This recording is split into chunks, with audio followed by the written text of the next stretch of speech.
देखिए, जब आपके ईसा मसीह जीसस से इज़राइल में जब गए, यहां से भारत आदि से प्रचार प्रसार करके, वेदों का शिक्षा अध्ययन करके वहां प्रचार प्रसार करने के लिए जब गए इज़राइल में, तो वहां पर उन पर प्रेज लॉर्ड। जय मसीह की भाइयों और बहनों, मैं फ्रांसिस आप सभी का त्रिज्ञा परमेश्वर प्रभु यीशु मसीह के नाम से स्वागत करता हूं।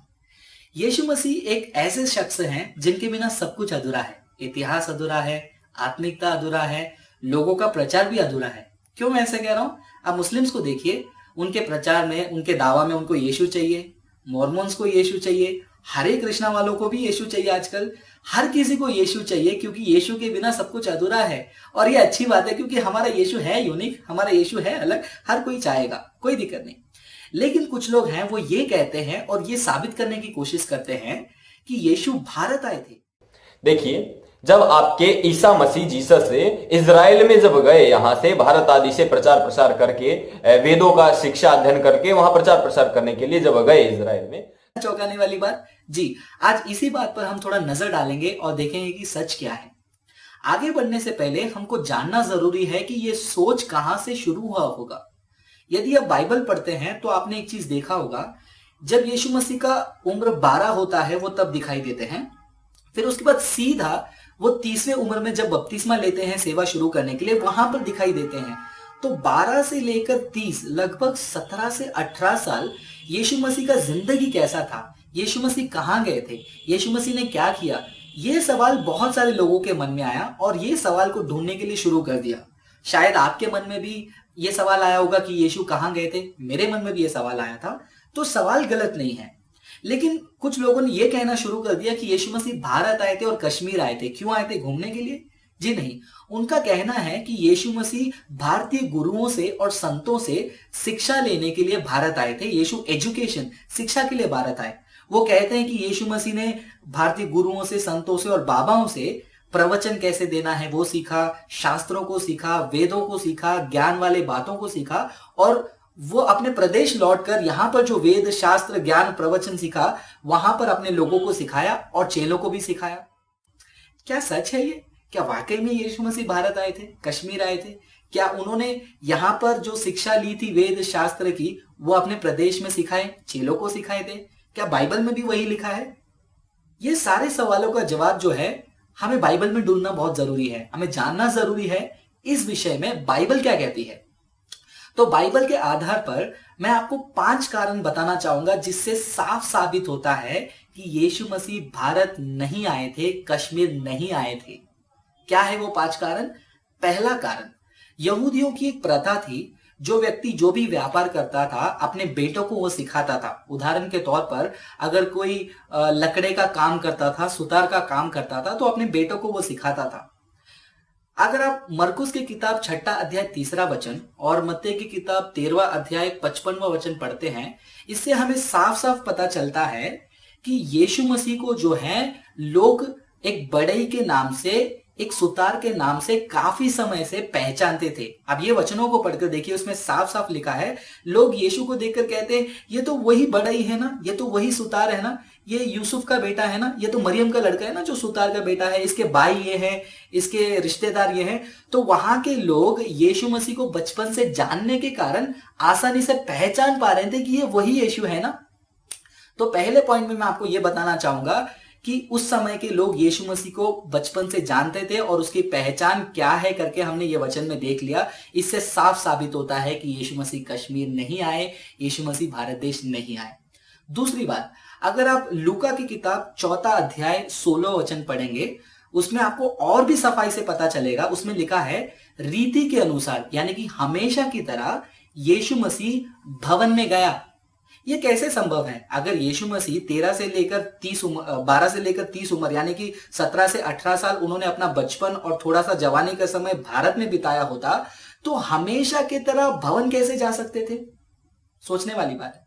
और उसी वचन में लिखा है कि यीशु मसीह का पालन पोषण जो है वो नासरत में हुआ। तो ये वचन 4 अध्याय 16 वचन लूका का हमको साफ साफ बताता है कि यीशु मसीह भारत नहीं आए, कश्मीर नहीं आए, क्योंकि वो पले बड़े, पालन पोषण वहीं पर था उनका नासरत में, और हमेशा के जैसा वो नासरत में जाकर भवन में उपस्थित रहते थे। तीसरा कारण, जब यीशु मसीह प्रचार कर रहे थे तो उस समय में जो लोग थे, जो फरीसी लोग थे और बहुत सारे यीशु के विरोध करने वाले लोग थे, उन्होंने यीशु के ऊपर कई सारे इल्जाम लगाए। उन्होंने यीशु के ऊपर इल्जाम लगाए कि तुम सबत को तोड़ते हो, परमेश्वर के विरोध बात करते हो, तुम ईश निंदा करते हो, तुम्हारे अंदर शैतान की आत्मा है। ऐसे यीशु के ऊपर काफी सारे इल्जाम लगे। लेकिन एक चीज आप देखिए कि चारों समाचार की किताब में ऐसा कोई भी इल्जाम यीशु मसीह के ऊपर लगा नहीं कि तुम दूसरे प्रदेश के और दूसरे शास्त्र के शिक्षा को तुम यहां पर बांट रहे हो। तो देखिए, उनके विरोध करने वालों ने भी कभी उनको ये चीजों के ऊपर इल्जाम नहीं लगाया, दोष नहीं लगाया कि तुम भारत से सीखे हुए मंत्र को, श्लोका को और ज्ञान को, प्रवचन को तुम यहां पर बांटते हो करके। इससे साफ साबित होता है कि यीशु मसीह भारत भी नहीं आए। ये मेरा तीसरा पॉइंट है। चौथा पॉइंट, अब यीशु मसीह के बारे में अगर आप देखोगे तो यीशु मसीह पुराने नियम में, तोरा में, भजन संहिता में और भविष्यद्वक्ताओं के किताब में बहुत ही निपुण थे। आज के जमाने में स्कॉलर्स, जो उस्ताद जो हैं, पुराना नियम, इब्रानी जबान, तोरा और ये भविष्यद्वक्ताओं की किताब को जांचने के लिए सालों बिता देते हैं। लेकिन यीशु मसीह का जो ज्ञान था तोरा से और पुराने नियम से इतना ज्यादा था, तो हमें सोचने में मजबूर करता है, क्या वाकई में यीशु मसीह भारत में से शिक्षा लिए? अगर यीशु मसीह भारत में शिक्षा लिए तो भारत के वेद शास्त्र में से कभी भी एक भी बार उन्होंने कोई भी वचन, कोई भी शास्त्र, कोई भी श्लोका मंत्र को क्यों नहीं बोला? क्यों यीशु मसीह के प्रचार में वो हमेशा पुराने नियम को ही कोट करते थे, पुराने नियम से ही बात करते थे? और मैं आपको ये चीज बताना चाहूंगा दोस्तों कि ये जो यहूदी लोग हैं बहुत ही स्मार्ट है, वो बहुत ही निपुण है। वो आप किस तरीके से बात करते हैं उससे भी पहचान लेते हैं आप कहां के हो। जब यीशु मसीह को पकड़ के ले गए तो पतरस डर के भाग रहे थे, तो कुछ लोग खड़े थे, उन्होंने सीधा पतरस को देखकर क्या कहा, तुम्हारे बात करने के तरीके से हमको लगता है कि तुम उसके साथ हो। देखो कितने निपुण है वो बात करने के तरीके से भी उनको पता चल जाता है। यदि यीशु भारत आए होते 17-18 साल थोड़ा समय नहीं होता है दोस्तों, 17-18 साल में यीशु मसीह का बात करने का तरीका भी बदला होगा। यीशु मसीह पूरे के पूरे जो है वो यहूदियों का रीति रिवाजों को वो करते आते थे, पुराने नियम के बलिदानों को, पुराने नियम के त्योहारों को, फसह को सब फॉलो करते थे। लेकिन एक भी बार भारत देश में सीखे हुए कोई भी कार्य को उन्होंने फॉलो क्यों नहीं किया? तो कहीं पर भी ऐसा प्रूफ नहीं है कि यीशु मसीह ने भारत में से शिक्षा ली और वहां पर शिक्षा दिए। कभी भी भारतीय वेद को उन्होंने कोट नहीं किया। ये मेरा चौथा पॉइंट है।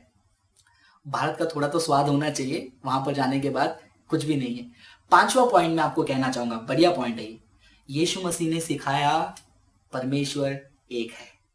जी हाँ, लेकिन भारत में जो गुरु हैं, संत हैं, उनका मानना क्या है? भारत में तो 33 करोड़ परमेश्वर को मानते हैं।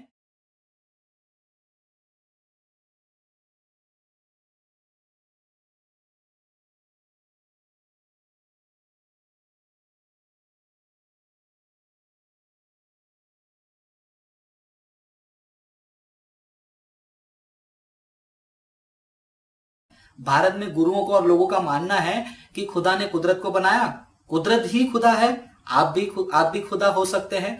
तो यहां पर देखिए, खुदा का जो नजरिया है, परमेश्वर को जो जानने का ज्ञान है, वो बिल्कुल अलग है यहूदियों से। परमेश्वर यीशु मसीह जो सिखाते थे वो अलग था और जो भारत देश के गुरु जो मानते हैं वो अलग है।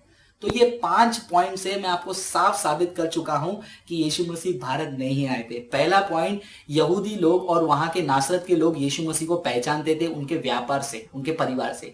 दूसरा पॉइंट, हमेशा की तरह यीशु मसीह भवन में जाया करते थे और उनका पालन पोषण वहीं पर हुआ था। तीसरा पॉइंट, यीशु मसीह के दिनों में लोगों ने उनको बहुत सारे चीजों से दोष लगाया, लेकिन कभी भी दूसरे प्रदेश के ज्ञान के बारे में शिक्षा देने के दोष में उनको कभी नहीं खड़ा किया। चौथा, यीशु मसीह हमेशा शास्त्र के नाम पे पुराने नियम से ही उन्होंने बातें बताई, ना कि दूसरे शास्त्र, दूसरे वेद, दूसरे देश से।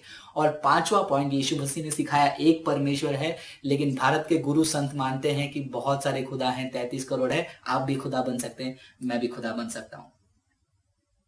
क्यों ये झूठ फैल रहे हैं? बाइबल में हम पढ़ते हैं कि झूठों का पिता कौन है? शैतान है।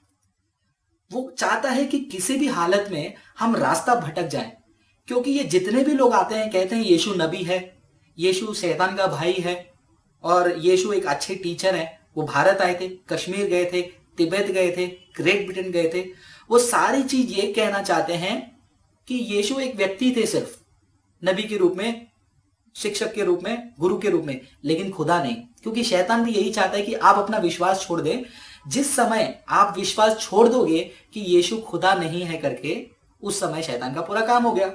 लेकिन हमारा परमेश्वर बहुत महान है, उनका सत्य हमेशा अटल है, उनका वचन हमेशा अटल है, वो हमेशा अंधकार के ऊपर प्रबल होते हैं। और दोस्तों, अगर आपके मन में कभी भी ऐसा कोई सवाल आए तो आप तुरंत निर्णय नहीं लीजिए, आप बाइबल को खोलिए, आप बाइबल को पढ़िए, प्रार्थना कीजिए, पवित्र आत्मा का सहायता मांगिए, सारे झूठ दूर हो जाएंगे। सत्य को जानिए और सत्य आपको छुड़ाएगा। यीशु ही खुदा है।